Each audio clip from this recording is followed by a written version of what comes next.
ఇది ఇవాళ చాలామంది ఎదుర్కొంటున్న పరిస్థితి, అనుమానం ఏం లేదు. మనం పైకి చెప్పుకుందుకు సిగ్గుపడుతున్నాం. కానీ ఇంకా ఎంతకాలం బతకాలరా సంత ఈ సమస్యల్లో, ఈ వలయాల్లో, ఈ కష్టాలు. ఎవ్వడు మాట వినడు. ఈ కుటుంబానికి మనం బాధ్యత వహించాలి. ఏమన్నా అంటే మన అంటారు అందరూ. లోకం తీరదు. భర్త తప్పు చేస్తే భర్తనంటారు. చిత్రం ఏమిటంటే భార్య తప్పు చేస్తే కూడా భర్తనంటారు. ఏమంటారో తెలుసా? రౌతును బట్టి గుర్రం. విచిత్రమైన సామెత అండి. అలాగని ఈ భర్త గారు నిజంగా రౌతులా ప్రవర్తించి ఆవిడ అదుపులో పెట్టేస్తే వెంటనే మహిళా సంఘాల వాళ్ళు వచ్చేస్తారు. వీడి మీద కేసెట్టే. ఆవిడ తప్పు చూడరు. అక్కడ ఆవిడ తప్పు చూడరు.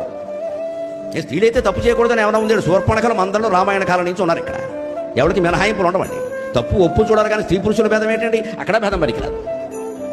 గయ్యాడైన మనుషులు చాలా మంది ఉన్నారు. మా సాత్వికులైన వాళ్ళు చచ్చిపోతున్నారు పడలేక.